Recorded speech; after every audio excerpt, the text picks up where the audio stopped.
Hello guys, Belubi here. So let's talk about some Citizen, shall we? So I should have done this video actually a long time ago, or several maybe. But let's go anyway. So right now Star Citizen have 2.6.2 out, and that update means basically nothing really. Not a big improvement.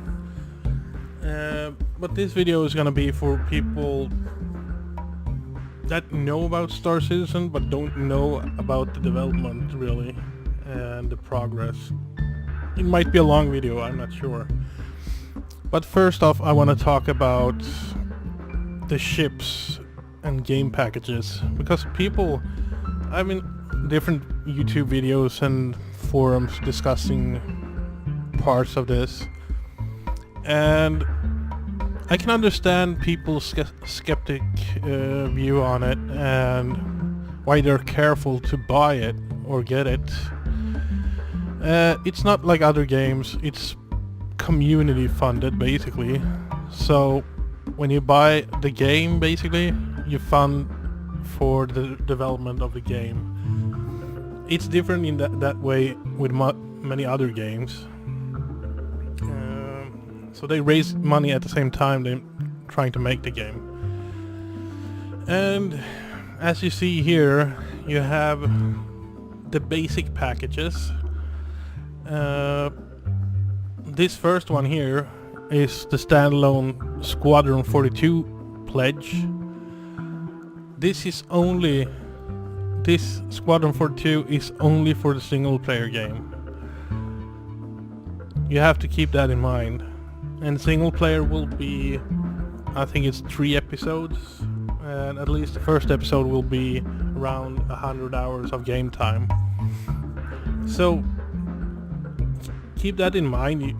That will take a lot of effort and planning and shit doing a 100-hour game. And it really depends, I guess, how you play the game. You can probably finish it faster. But still, 100 hours of gameplay in single player. Then next here we have the basic starter package for SC, Star Citizen, the main game, the multiplayer game for everyone. And those two packages are only for Star Citizen, the multiplayer, not the single player game. So my recommendation, if you're gonna get the game, or even later, buy one of these two. It's both Star Citizen and Squadron 42 in both packages here. And you see the price is a little bit more than these, but a lot cheaper than buying both, or each one separate. So this is all you need to play the game. Now let's look at other packages that confuse people. Because some people say that, well, the game is paid to win basically. It's not that simple really. For example, let's take that ship in front here, do this, and I saved up for my dream ship basically over the years basically. I joined in 2014.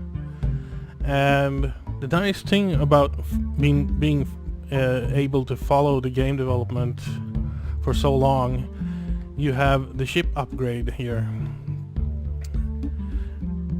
And this was my dream ship from start when I saw it in 2014. So as you can see, I own it here. I also bought this one because I kind of needed another ship as well. But this is the upgrade thing you can do. So you can buy a starter pack and say maybe 1 or 2 months later you can upgrade it to a better ship, perhaps, if you want to. You don't have to. That's the thing, you don't have to. You can do it if you want. And I wanted my dream ship basically. And there are a lot of ships in this game, I shit you not. And this is all the ships.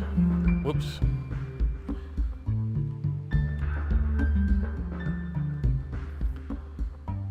So that takes time to develop as well. And I got my ship for $250. It's a lot of money. Of course, I'm not stupid. I know the worth of money. I have to work for them. So that is not the problem here. Keep in mind, I've been saving up and upgrading my standalone ship from start to a better ship over the years, and that's how I managed to afford the ship I wanted. But yeah, as you can see, the list is massive, and there will be more ships as well. So that's the key part. You have to build ships to be able to make a game of it. And I upgraded in several steps. I first had the Aurora, the first package. This basically. No, this one. And back then it actually was cheaper, so the earlier you're backed, the more money you saved basically. But I think the $75 will probably be the final cost. I would assume. I'm not sure, 100% sure on that. But I think it's a fair price for a game, right? Especially a AAA game. And if you look at Battlefield 1, for example, if you buy all the maps and all the guns and stuff and unlock it, you have to pay like $150 for that, and people do it. That's the weird part. But then, as I said before, people are looking at these packages, and yeah, the prices are fucking insane. These packages are for... I don't... These are new to me. I haven't seen these before. Let's check what it is. But $18,000, almost $19,000, is a lot of fucking money, right? And this is all the ships you get.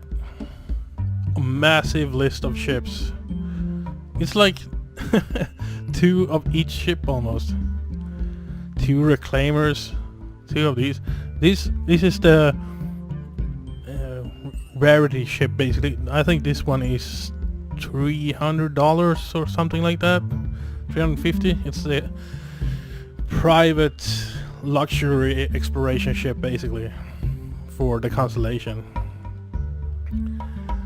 And this is the reclaimer, the salvage ship, the big salvage ship. I think it's also like $350 each.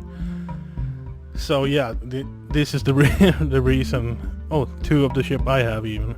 But that's we know that's $500 without taxes.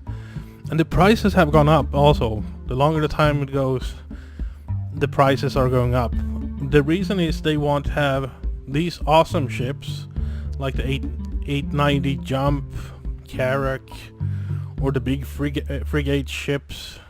They want those ships to be rare in the game. You don't want everybody to have the same fucking ships and everybody's flying around in the biggest, best ship in the beginning, or at all basically. But they want to make you get this wow factor when you finally meet one that has one. For example, the Caterpillar. A few months ago it cost $200, I think, or $250.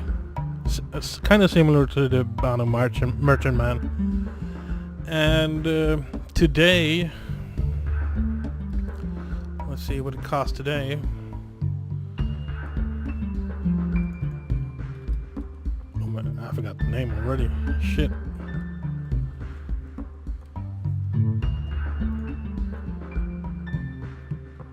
Caterpillar, that's the name. God damn.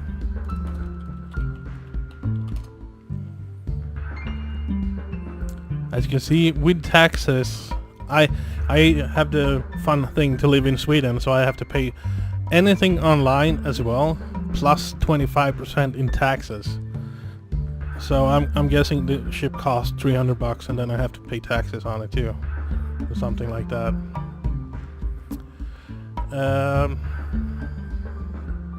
And I think the price gone up actually because a lot of people kind of bought it or wanted it.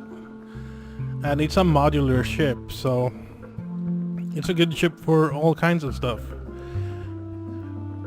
But let's go to the specs, for example. It doesn't have that massive cargo capacity. I assume because the ship is modular, you can switch out modules to get more cargo, maybe. Or if that's the stock thing, I'm not sure. And if we look at the ship I bought, where is it? This is a cargo ship, by the way. It's a trading ship. It has 5,018 cargo units available. This number will change probably. And the Caterpillar, for example, had 5 crew members. On this ship you have 8 people. So let's go back to the issue people are talking about, that think that you can buy in the game and be better than anybody else. Maybe in some way, maybe I have spent a lot of money and time over the years to save up to this game, this ship. From the Aurora, basically, from the basic package. And upgraded in steps for years. But this ship, every bigger ship or the higher crew you have, or must have on your ship, it has a flaw in that way that you need to hire people. The bigger ship you have to hire either NPCs, AI, or have friends to play with you all the time. And usually you have a corporation or an organization for that, doing missions. But even if I hire 7 more people like AI, I have to pay them. Same problem comes with other players. They want cash too. They just don't want to help on your ship as a mechanic or a shield operator or a pilot or whatever. So they are you have to pay them as well. Even if the ship you have is bigger, you have to pay them off for the work they do, right? But I chose a trading ship because I want to have trading basically for my main purpose. And at the same time kind of explore the whole galaxy at the same time. But I don't think when the game releases I won't be able to fly this ship anyway. I might be able to test it when it releases, but that's several versions further out than now. So even though if I own it right now, I can't fly it. So I have 2 loaner ships now, Hornet and Constellation, to fly around with and test the game. But when the game releases, everybody will probably have the same amount of money in your pocket. And if you look at my profile here, oh, it doesn't show here. I think it should always say 1,000 here. I don't think I can spend all of it here. But that's the in-game currency basically. So when the game releases, you will get the same amount of cash in your pocket basically. And man, I forgot the segue on that. So for example, if everybody, even no matter what size of ship you have, you still only have 1,000 credits. And for 1,000 credits I don't think I can hire 8 people, to be honest. It probably is enough to refuel once, maybe, depending on how far you fly around. So you have to do missions and stuff from start. Either with friends or do it for AI, doing all kinds of stuff. And you can do so much in the game, that's the thing. You can be a mechanic on a ship, you can be a shield operator, you can be a pilot, you can be a cargo guy basically. You can have the job looking at that antenna, checking for pirates or a safe route. So for example, if I had this ship full with items, I would still need to have, first of all, I would need to have a full crew on the ship, So I have to pay 7 more people basically to take care of the cargo, the turrets, engines, whatever. So that's a big hole in the pocket right away. Then if I have the ship full with cargo, for example, I've been on a planet and I have the whole ship full, maxed out with the cargo, and it will make me a big profit. But if I come to my destination safely, that's another question. You never know that. And how they generate the game now, at least right now, now they have a lot of AI pirates basically. So if I have 8 people on the ship, that will add up to around 8 pirates, or at least ships that are capable to housing 8 people. So they gotta balance it all out no matter what. So if you have a 1-seater, a small ship, you will have 1 at top 2 pirates, depending on what area you are at and how many pirates there are in general in that area. Some areas will be more infested with pirates than others, and it also comes down to what route you choose in that matter as well. And here's the drawbacks to big ships. The bigger ships you have, you can only use certain jump points on the map. So let's go into the map. I can show you guys.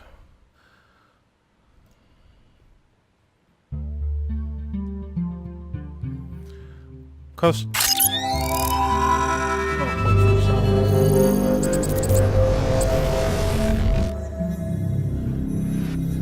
so depending on the size of ship, when it comes to jump points, you have small, medium, and big. And basically, anything that goes above, I'm not sure, like a cutlass, I think might be big, and that will prevent you from going different routes, basically, if you have a bigger ships, and that makes it harder for you to actually. Oh man, this is loud.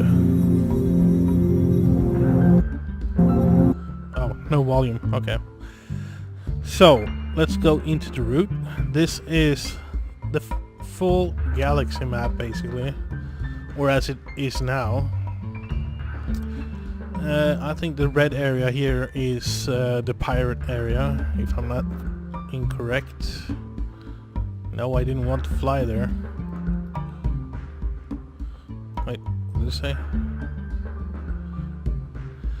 Military classified, okay. Let's zoom out again.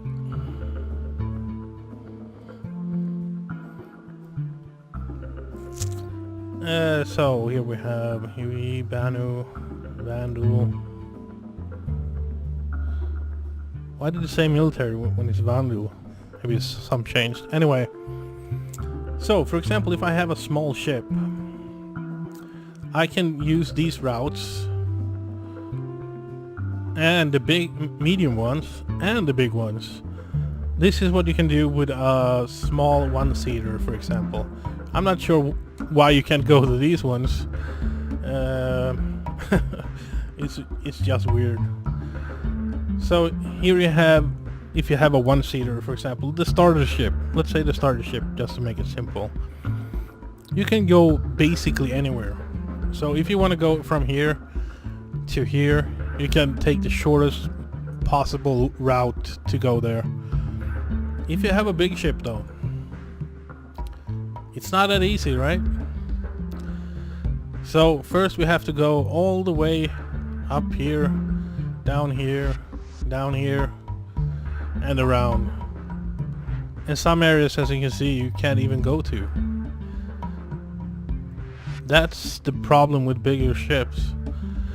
So when people say that, oh, the game is paid to win, First of all, it's a game. It's not pay to win in that matter. It's your game. You buy your ship. You do whatever you want. If you want to mine, you mine. If you want to buy a bigger mining ship and hire people, you can do that in the game. So the packages right now is only for funding the game. The rest is basically up to you and how you want to play the game.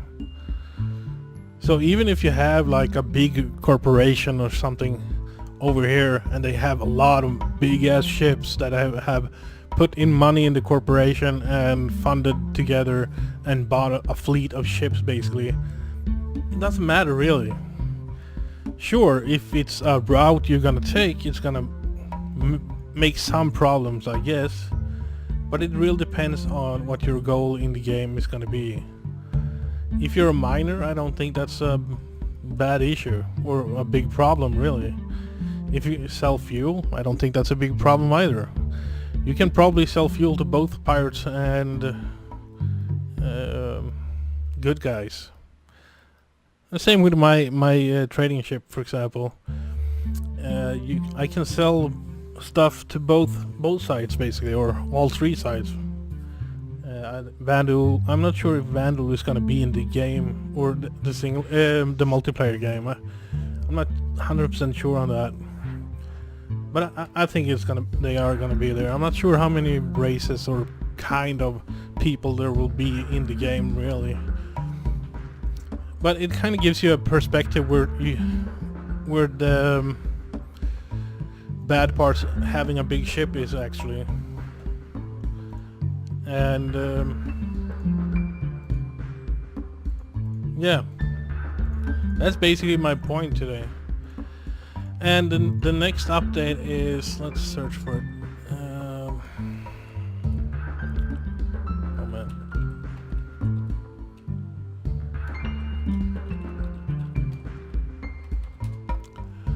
The next update will be 3.0, I hope. I've been waiting for that for a long fucking time. Just before Christmas 2015 we got 2.0.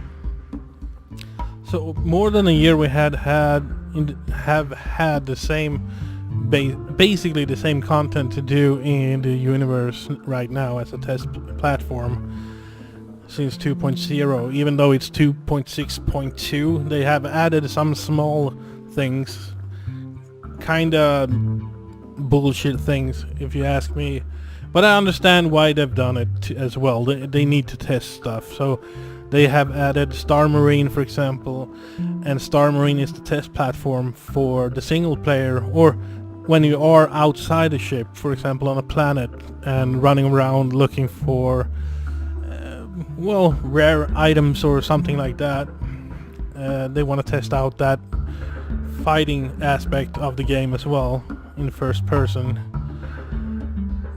So this is all the fixes and updates for the latest update.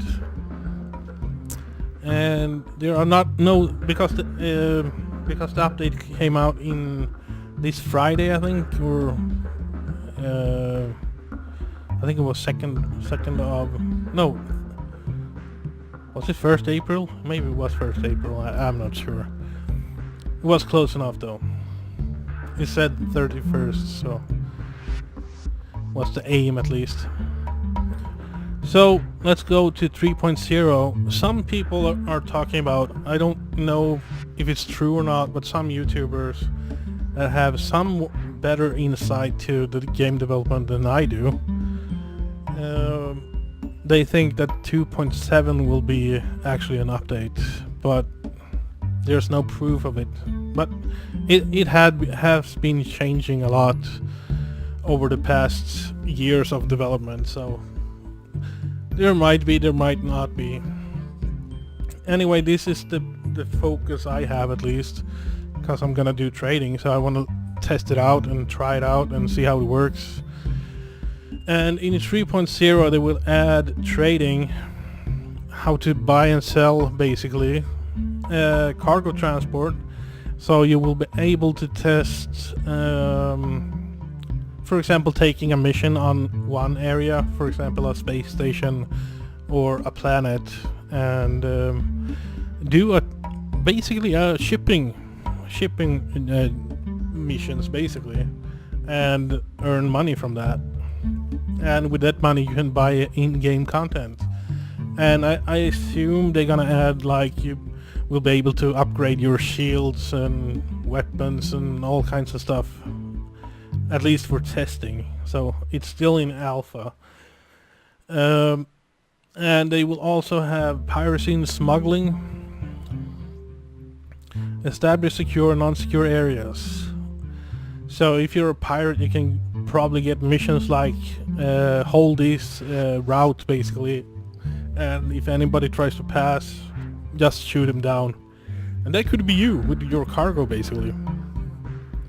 So the missions will be tossed away for both the good guys and the bad guys, just to make it active basically. And they will use AI as a balance, so the universe or galaxy doesn't feel completely dead basically, because that would suck. So that's kind of neat that they're gonna add missions for pirates as well. And I'm pretty sure a lot of people that aren't following Star Citizen think that, oh, you can be a pirate, that sounds cool, running down people and destroy them and steal their shit. Yeah, that's basically what you're gonna do, I guess. But it's more advanced than that. So if you choose to be a pirate, you will get missions like any other good guy, but in the opposite way, I guess. And add the ability to retrieve floating cargo from destroyed ships, create buy-sell system for illicit cargo. So basically they can shoot you down or board your ship basically and steal all your shit, and then go on the merry way away from it. So I kind of want to do piracy as well. It kind of sounds cool actually, being the dark side. But yeah, I guess I have to test that out. And this is the beauty of the whole game system in general. If you choose to be a pirate, the whole system, either you can hide it from the system or the international police basically. If you're a good criminal, that is, that never get caught, you can do all kind of criminal stuff and get away with it. But if you get a price tag on your head basically, you're gonna have different steps on that, and that will happen to the opposite way as well, I guess. If you have a selling ship or trading ship like I have, and I get a good reputation in the universe as a good trader, I will have a higher price on my head, my cargo or ship in general, to take over. And that info will probably go out to the pirates as well. And that is, yeah, that's a neat fucking feature. It kind of contradicts everything in the game. So if you do a route, you kind of have to, and you have some expensive cargo, for example, you have to really think about where you're flying and plan your gameplay basically.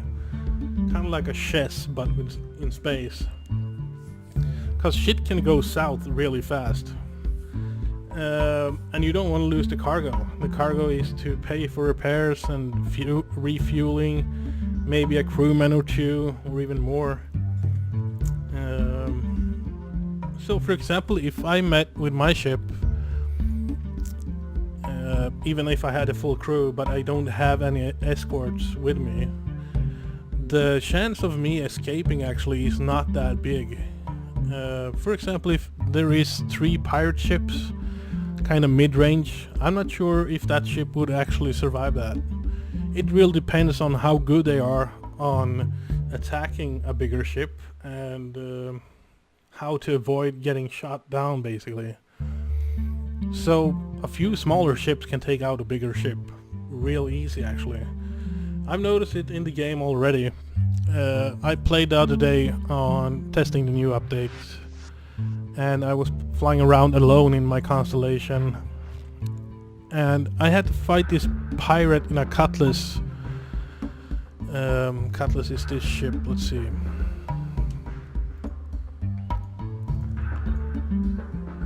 Go back.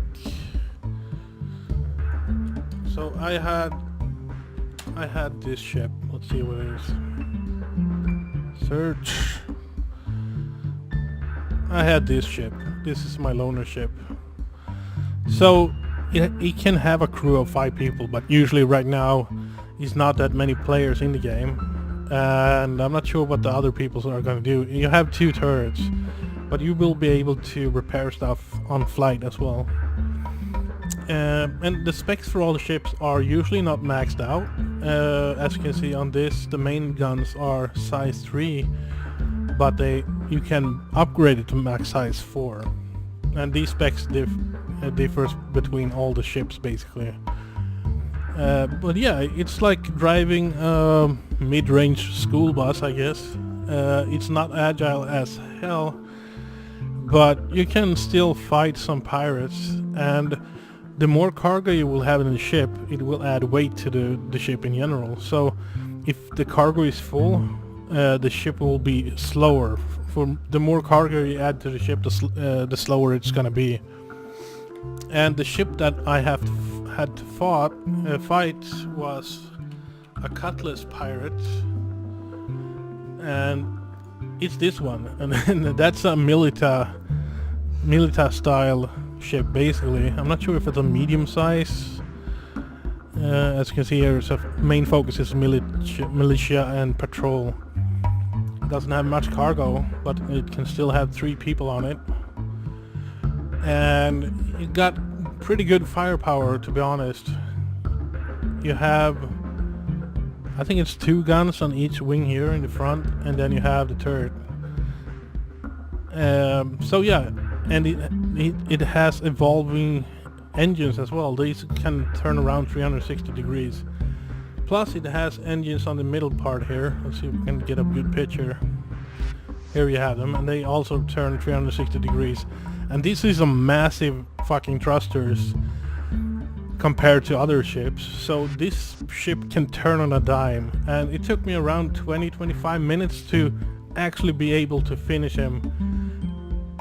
And that was just one ship. Imagine if you have a big ship and 3 or 4 of these ships come right at you. Yeah, that's gonna that's gonna give you a bit of panic, I shit you not. So there we come to the next aspect of owning a bigger ship. Then you have to hire military or fighter ships basically to help you out. So now you have the crew of 8 people, and plus I have to hire, depending if the cargo is full and how much expensive parts I have on the ship, I have to protect it, right? So I might have to hire, for example, 3 or 5 other ships, kind of like this ship, to protect my cargo on the whole way over there. And that will have to cover, for example, fuel, and if you come into a fight you have to repair stuff and restock ammo, for example. So the guys you pay off for escorting you want money, the people working for you want money. So yeah, the bigger ships will give you bigger profit, but it also comes with a massive cost as well. And they haven't told us really what an NPC or an AI person would cost in game, but I'm guessing it's not gonna be cheap, to be honest. And this ship is fine to have if you're single player or playing alone, but sometimes you have 1 or 2 friends playing with you. You have one in the turret, and it's a second seat in the front actually. So in the front here you have the pilot, and behind him you have the guy that controls the shield, for example. So it's a good ship actually. My buddy has it. So you can do small missions with this, but it's also less work on this ship. And the bigger ship you have, the more shit can happen. So ignore these packages, please. They are for whole corporations, basically. So basically, focus only on this. You don't need all the other packages or ships, to be honest. You only need one of these, and you can still do some missions. They have some cargo. I'm not sure what the cargo size is. Oh, it doesn't show here.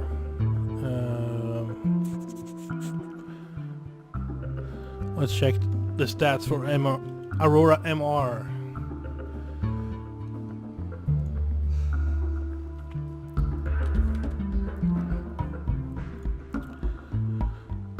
And the stats, here we go. It has a cargo capacity of 13, and depending on what mission and what items you fly with it, or find, because you will be able to find shit as well.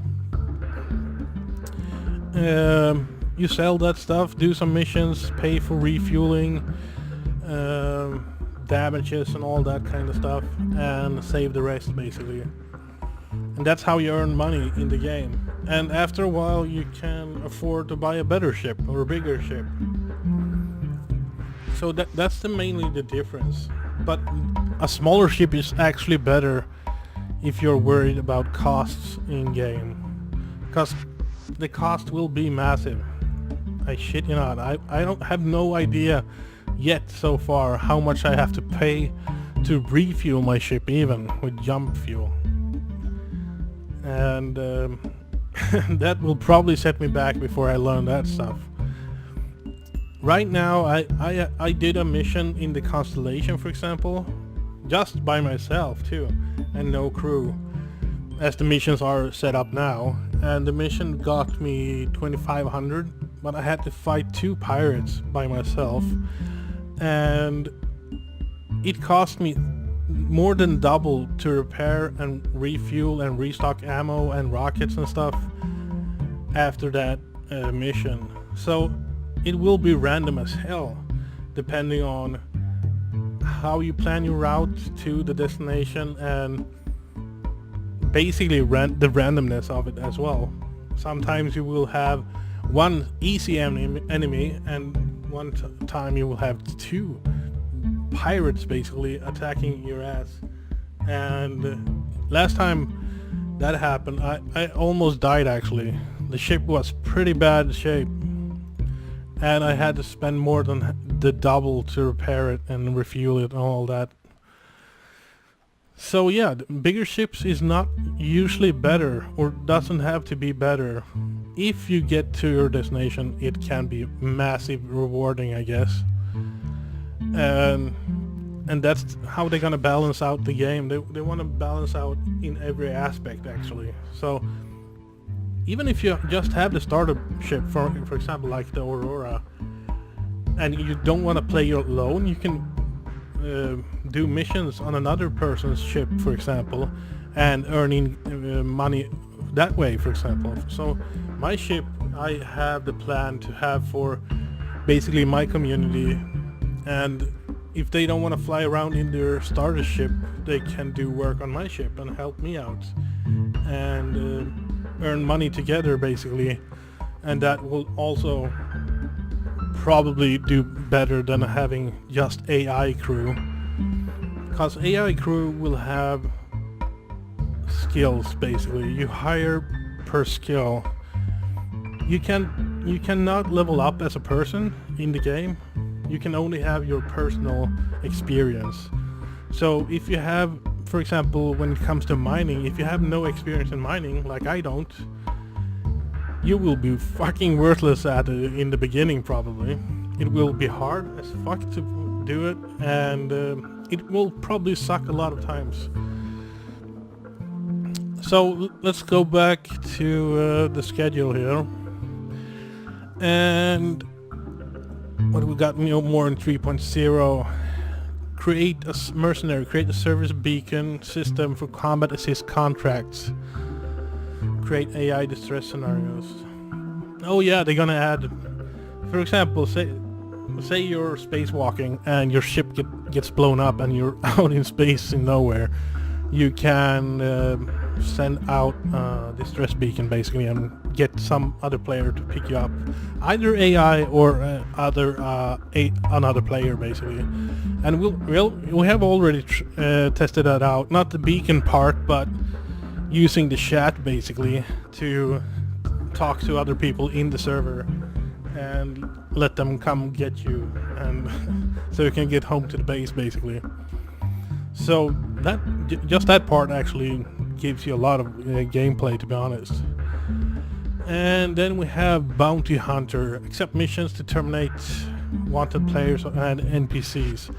They kind of added that now, but just as a rookie level testing basically.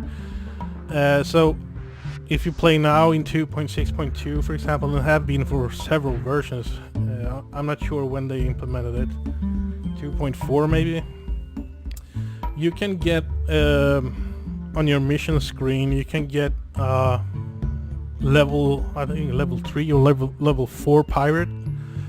So you can get missions to try and track him down and shoot him down basically and kill him. But that will be more advanced when the game gets closer to being finished. So either you can get a bounty hunt on somebody to catch him and catch him alive, or you can get to fucking destroy him and he doesn't serve any purpose in life anymore, so you have to blow his shit up basically. So that is kind of interesting gameplay mechanic in the game too. And other, as it says, either wanted players or NPCs. And players in general have different thinking than AI and will probably be harder to catch as well. And the same comes to pirates and stuff as well. Then they have new ships. RSI Ursa Rover will come in 3.0. It's a all-terrain vehicle. It's actually for exploring planets, so it's not a new ship. And the Drake Dragonfly is kinda like a ship, but more like a space motorcycle, like in the Tron movies, kinda. It can both fly and both fly above the ground, so you have like a kinetic energy or something under it, so it kind of floats just a few feet above the ground, while the Ursa Rover is a space vehicle or planet vehicle with wheels. I think it's got 6 wheels or 8 wheels, I'm not sure. Kind of like the Mars rover thing, but much bigger and more like a SUV basically. And then the RSI constellation Aquila. It was the white constellation I showed you guys before, the more luxury version. And 3.0 is special as well, because the solar system, the test area is right now in the persistent universe, as they call it. We are in the Stanton system, but we can only be around, or right now, and have been for a long time, since 2.0, we have been on the same area, and it's a few space stations. You can fly around the moon with an asteroid belt around the moon, which is kind of weird, but fuck it, I'm not questioning it. And that's about it. That's what we have seen so far, and some other asteroid areas to do some missions. But when 3.0 goes live, you will have the complete solar system of Stanton. And oh, I turned that down. Okay, let's go back. So the Stanton system is the full-fleshed solar system in that area, basically, or with all the planets and all the moons and all the areas to go in that solar system, basically. So let's search for Stanton. Where's the search? Oh, there we go. The star system. So right now we are right here. This is the area we have been playing at since 2.0 came out. This is the area we've been at, and we haven't been able to land on any planets at all. So when 3.0 goes out or goes live, we will be able to go to all these planets except Crusader. Yeah, Crusader is a gas giant, so you can't land on it. But you will be able to land on Microtech, ArcCorp, and is that a planet? Oh, it's Hurston. Okay. And you will be able to explore the Aron Halo asteroid belt. And this is the key change they made.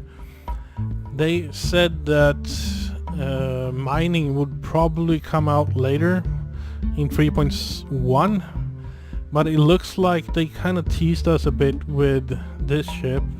It's a single player mining ship, so you can do single player missions and do mining. So that is kind of interesting. So they're gonna add all these things and hopefully mining as well at the same time, and that will build up the gameplay so much more. You have no idea. I'm bored out of my mind playing the PU right now, and have been for a year. It was fun for like the first 2 weeks to test out, but it's been the same for more than a year now, and it's boring as hell. So adding all that stuff will make it a lot more fun. So yeah, that's basically where the game stands today and where we're going from that. And just to go through the other ones that are coming after 3.0 now, and I'm guessing it's two months maybe until we're gonna see 3.0, 2-3 months. But then we're gonna get mining and refining, and that will probably be the bigger ships, and they will add the medium big ass loader ship or cargo ship as well, and some additional solar system location is not confirmed. 3.2 will have repair and salvage. Looks like they're gonna release some bomber ships, so I'm guessing they're gonna release torpedoes and stuff, and also a hard-fleshed military vehicle. And 3.3 will add farming and rescue. And here's when I get my ship, the Banu Merchantman. It will be introduced to the game. Also, what's cool with my ship is it's the biggest ship that will be able to land on a planet. That's freaking cool, right? And this is kind of interesting though, farming as well. So you will be able to have... This is an expensive ship though. I'm not sure if they're gonna make a smaller version of it, like a farming ship only purpose or something like that. But yeah, you will be able to farm crops and sell it. I'm not sure how it's gonna work, but they probably have a good plan for it. They have amazed me, all the updates they have shown me all the time, so they probably have figured that shit out for a long time ago. And some other ships will also come. The Anvil Carrack, that is one cool ass dream ship as well. It's the biggest so far, the biggest exploration ship. And after that was 3.3 and 4.4. That's the last testing platform before it probably goes to beta, or if they're gonna release it right away. I'm not sure how they're gonna do that part. But 4.0 is the last version of the alpha, basically. And that's when they're gonna add travel to multiple star systems, so you will be able to jump between solar systems. So they're gonna open up the galaxy basically, and going to other solar systems and other planets as well. So that will be awesome, and that's when exploration and discovery will come. And you will be able to put your name on stuff you find as well. And science and research. I'm not sure what that means, but you will be able to analyzing atmospheric manipulation, scan, analyze various phenomena. That sounds interesting as hell. Anyway, that's all for today, I guess. But this, as I said, this video is to kind of explain to people outside the Star Citizen fan base right now, for those who don't want to back on an alpha game, and I can totally understand that. So do your thing and I do my thing. I'm just trying to help you guys out and explain how the game is built up and why it's taking so long. But yeah, it's going faster now when they have a bigger crew, so that's good. And probably, I hope Squadron 42 comes with 3.0. I'm not 100% sure. They might actually release it at different dates just to make you play more on 3.0 and Squadron 42. I will play the shit out of each of them anyway, so it doesn't matter to me. I just want any of them to have some fun. But yeah, that's the update for Star Citizen. See you guys next time.